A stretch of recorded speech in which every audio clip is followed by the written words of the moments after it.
Welcome, everybody. My name is Adrian from Audio Excellence Canada. I hope you and your family are all doing well during this pandemic crisis. Thank you very much for watching us today. I'm very honored and pleased to have Peter McGrath of Wilson Audio join me live through the magic of Zoom Internet. Peter, welcome. Well, thank you. Thank you for asking me to participate in this inaugural event. How are you and your family doing? We've been sequestered. We're all doing fine. Not only myself, my wife, our dogs, but also we have sons, daughters-in-laws, and grandchildren spread all over the continental United States. And as of this moment, everybody is in good health. So we thank God for that. I'm glad to hear that. So how long has it been now since you have been sequestered? I came back from a trip, an event that I did at Audio Salon in Santa Monica. I think it was the 2nd or 3rd of March. And we were going to stay another 3 days to see grandkids, but we decided we had to get out of there and come home quickly, and we did. And flights started getting canceled and all kinds of things. And so essentially I've not been, other than to run some errands with my wife, haven't been out of the house in all that time. It's early March. Which is so unusual for you because you're always traveling. I've lost already 8 trips that I had scheduled between then and now. Wow. One of them to Europe and a whole bunch of events I was going to be doing in North America, etc. Yeah. So let me just introduce Peter to everybody. Peter McGrath currently is with Wilson Audio, has been, I guess, since what, 1999 thereabouts? Yeah, 98, 99. Right. So and Peter is well. We'll get into all those details, but Peter has been in the audio industry since, my God, I guess what, in the 60s and 70s thereabouts. I opened I managed a high-end audio shop in Chicago in 1970 through 72 while I was going to graduate school. Then I moved to Florida, waited a year there looking for gainful employment. Not being able to find any, I decided to open up a hi-fi shop. The corrupt element took over. And so I opened Salon Components in 73. Okay. And wow. Managed and operated it all the way up until I left it. It's now owned by former employees, and bounced it around for a little bit, couple of years, worked with Mark Levinson, worked with William Eggleston. Eggleston Works Loudspeakers, which he and I founded together. And then finally one day out of the blue, I get a call from my very dear friend, Dave Wilson, to fly up to Provo, and that was 22 years ago, and I've been with them ever since. So let's dive a little bit deeper into that. My understanding is that you went to University of Notre Dame.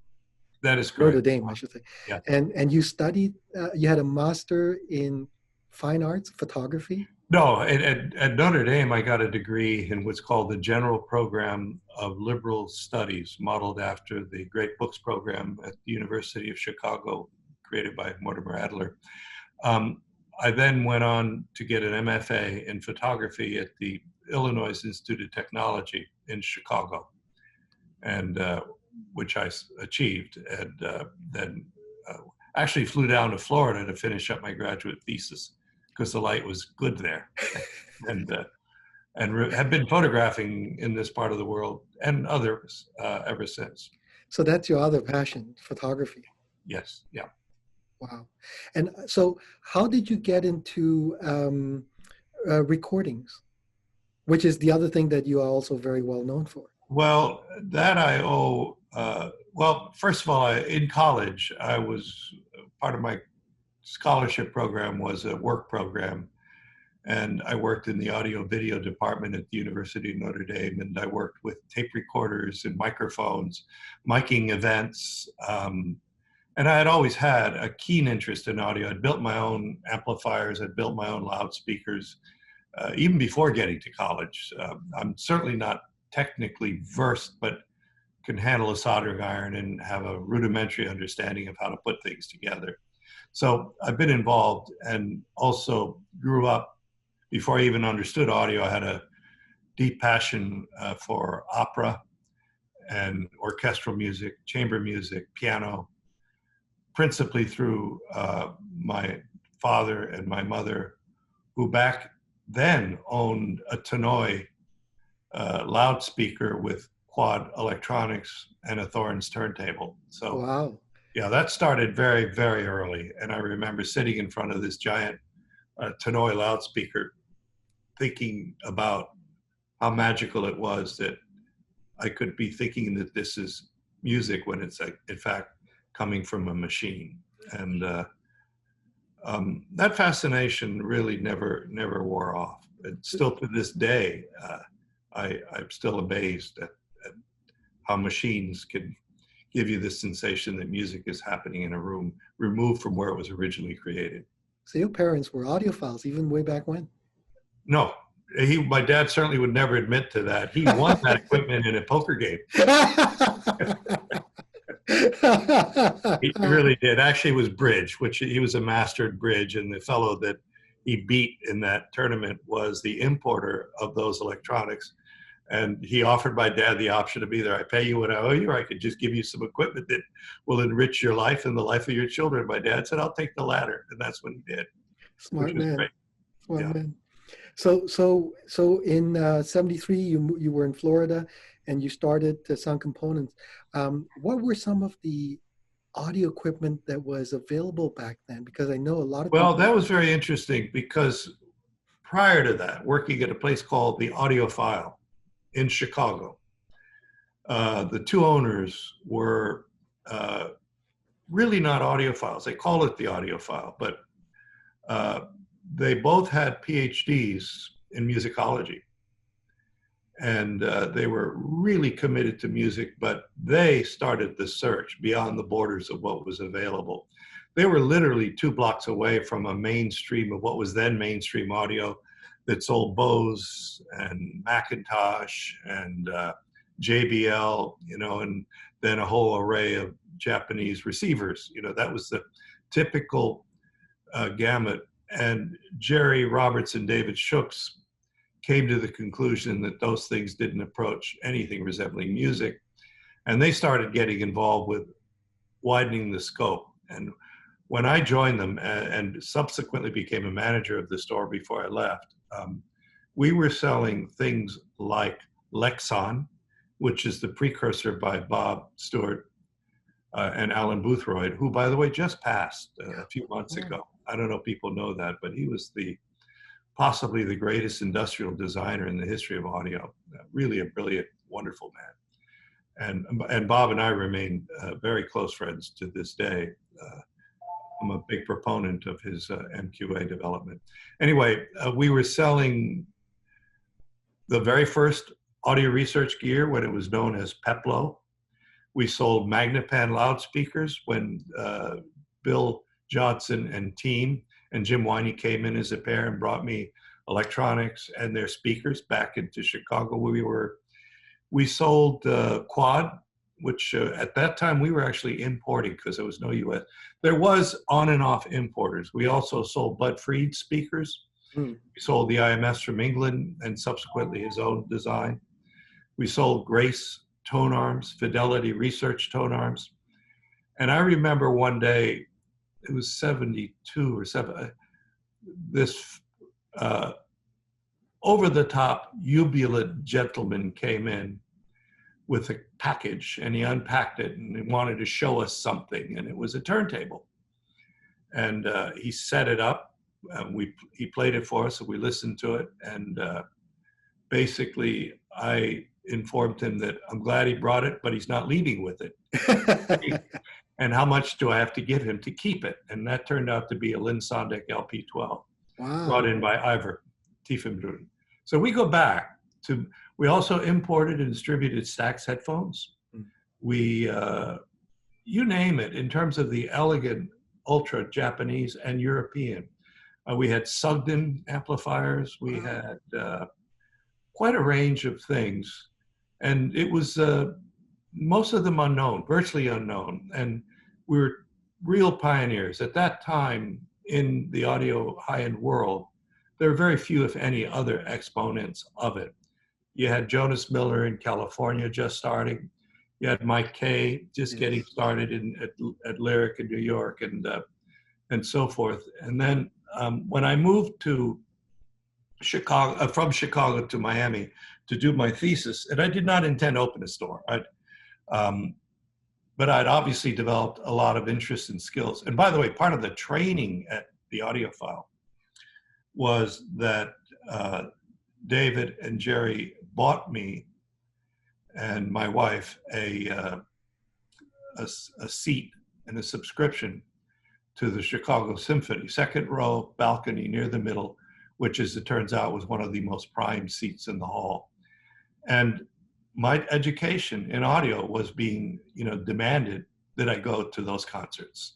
Back then it was Schulte. Back then it was a bunch of other conductors, and I was immersed. And then I engaged in chamber concerts all over Chicago, and it was a really rich environment. Plus, we had a radio station there called WFMT, which was kind of the cultural icon for the city. And I was connected to that. And I have to say that back in that day, I sold 11 pairs of quads, by the way, to members of the Chicago Symphony Orchestra. Excellent. Over the 2 years that I was there. And those are the clients that I cut my teeth on dealing with, addressing not audio, but addressing music to them and finding a way to interface the musical performance of the equipment that I was selling with their expectations of what music sounded like. And that was a challenge, because most of the gear that was out there didn't. And I think that the only way I could have succeeded at that, and I did, was to have an understanding of their musical language and understanding the values in music that they held dear, and therefore what you would expect out of equipment to reproduce it. And that became kind of a cornerstone of my whole career. And to this day, I mean, I try and teach it, and regrettably, our industry has moved much further away from that direct connection, because the clients back then were people who were connected to, for the most part, acoustical music. And I don't necessarily mean classical, but things whose musical sound originated in some, we had a lot of folks that I sold gear to that were very much connected to the Chicago blues scene, what goes on in clubs, and they wanted equipment to replicate that atmosphere in their living rooms. And that's where, and it was a flourishing time for me. And I left it to go down to